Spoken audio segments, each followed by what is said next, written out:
was the night before Christmas. In a place white and cold, a cute little penguin was out for a stroll, skipping along filled with glee, filled with joy. In his flipper he cradled his favorite toy. Little did the penguin know that on this fateful day, a cold breeze, a gust of wind, would blow his favorite toy away. So he looked and he looked, his beak covered in frost. He looked up from his search and realized, oh no, I am lost.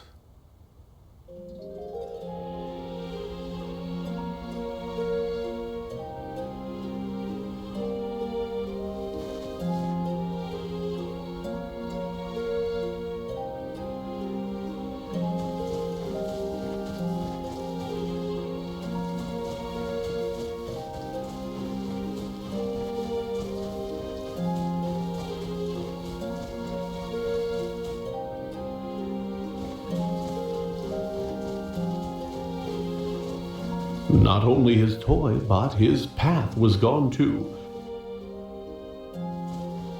And our poor little penguin knew not what to do.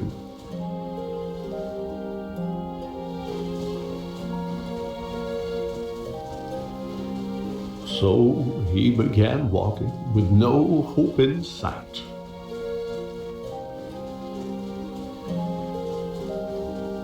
Until, from a distance, he could see a small light.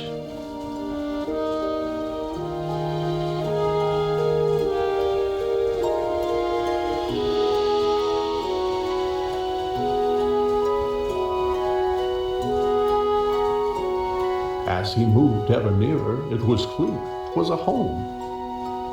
And outside, in the front, he could see a small gnome.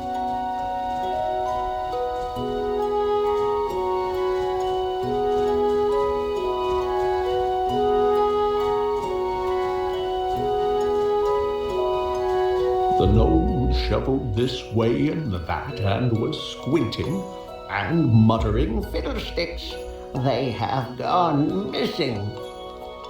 He dug in the snow as the penguin, quite shy, cleared his cold little throat and said, Mister, might I ask your help? I don't know where I am. I am lost. I can't find my way through the snow and the frost. The gnome said, I would like to help you.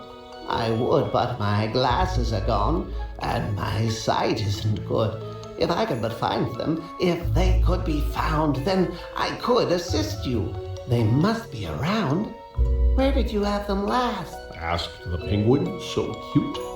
The gnome thought and answered, While gathering fruit, I was out picking berries, and the snow, how it fell. It frosted my lenses. I couldn't see well. I removed them to wipe them, but they slipped from my hand. And now they are gone. So you must understand that were I to guide you, you might go astray. If I can't find my glasses, I can't see the way.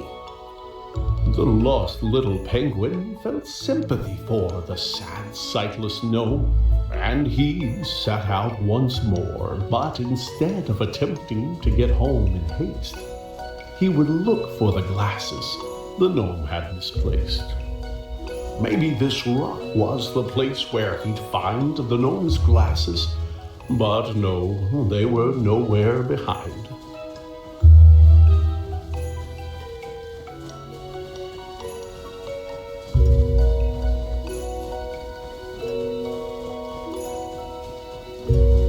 Could the glasses be here on the stump of this tree?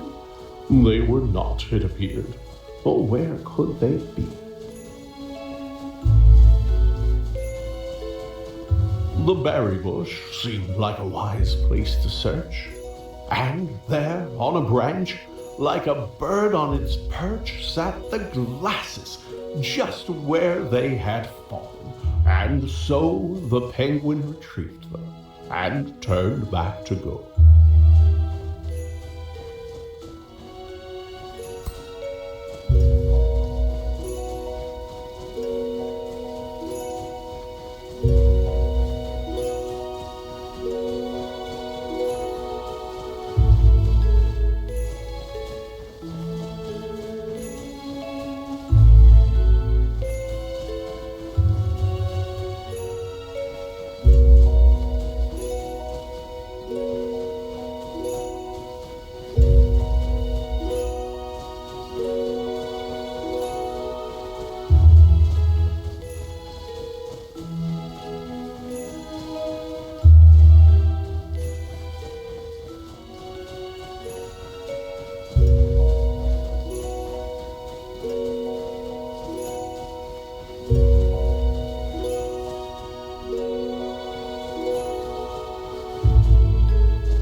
He'd get back to the gnome and return him his sight, then once again face his disheartening plight.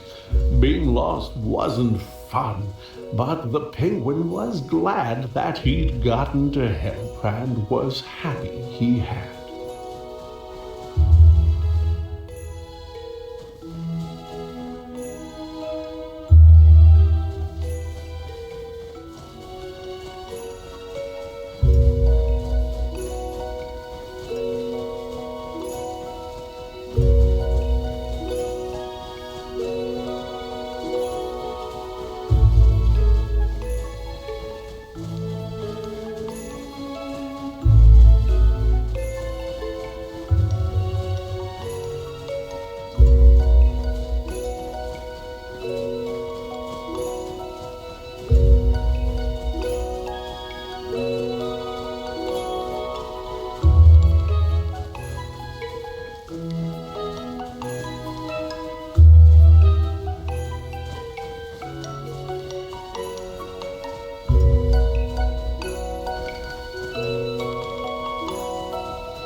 Why, you found my glasses, the tiny gnome cried. I can't thank you enough.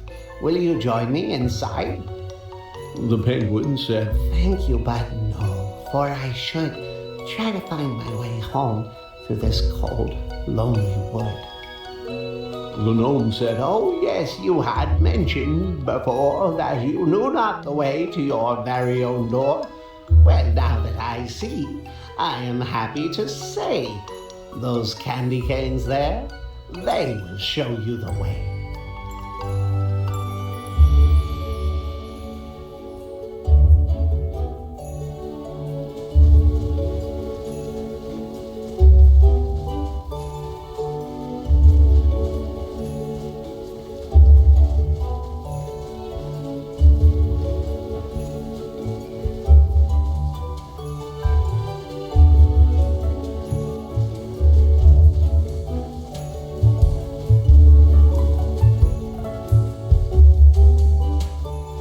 The penguin continued to walk down the track. When he came to a crossroads and, taken aback, he tried to decide which direction to go, but without a clear answer, just stood in the snow. You look like a guy who's in need of a hand, Came a voice, and the penguin did not understand where the voice could have come from, for no one was there save for 3 mounds of snow piled up in the air. Down here, said the voice. Turn those peepers down south. I may look like pebbles, but I'm really a mouth. On the ground lay some buttons, a carrot, some stone, which moved as it chattered in the snow on its own. You need some guidance, said the stones, and I reckon we can work something out if you give me a second and put those there bits that you see in their place.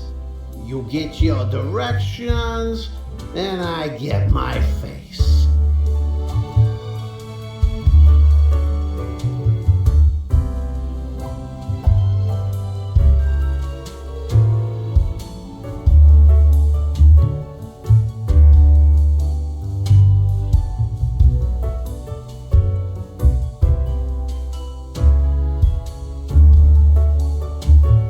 As a face maker, you've got impressive technique, Said the snowman, and look, now we both got a beak. Much better, he said. This was a good plan. Let me take a good look at you, now that I can.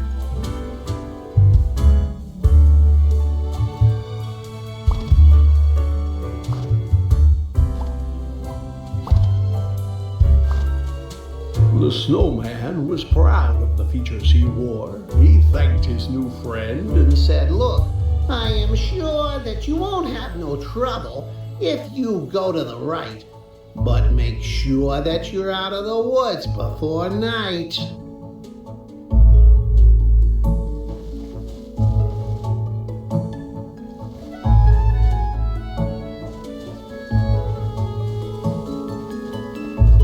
penguin did not stick around, wait, or dawdle, and set off at once, to the right with a waddle. But though he walked on just as fast as he might, soon dusk was upon him, and thereafter came night.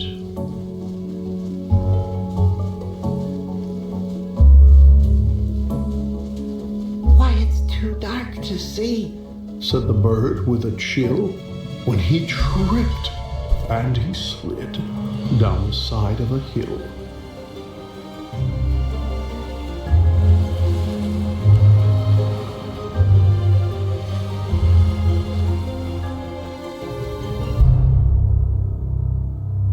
Deep in the woods, in the dark, all alone, frightened and tired and chilled to the bone, the poor little penguin, under stars bright and twinkling, was certain he heard, far away, a light tinkling. Was the sound he heard crickets?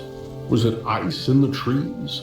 Or perhaps running water, or a lyrical breeze?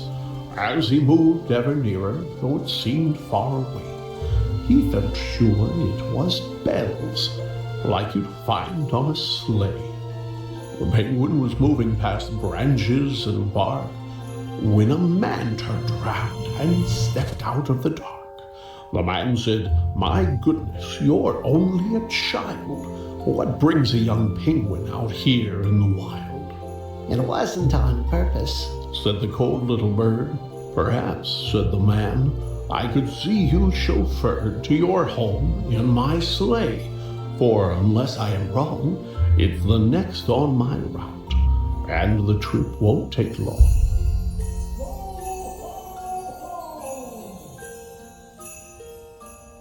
After waving goodbye to the man dressed in red, the penguin was eager to climb into bed. He was glad to be home, but his grief was still there, for his toy remained lost in the cold winter air. But his mama was waiting with a blanket and tea. There were songs in his heart and bright lights on the tree. Even without his toy, he could hardly believe just how happy he was on this cold Christmas Eve.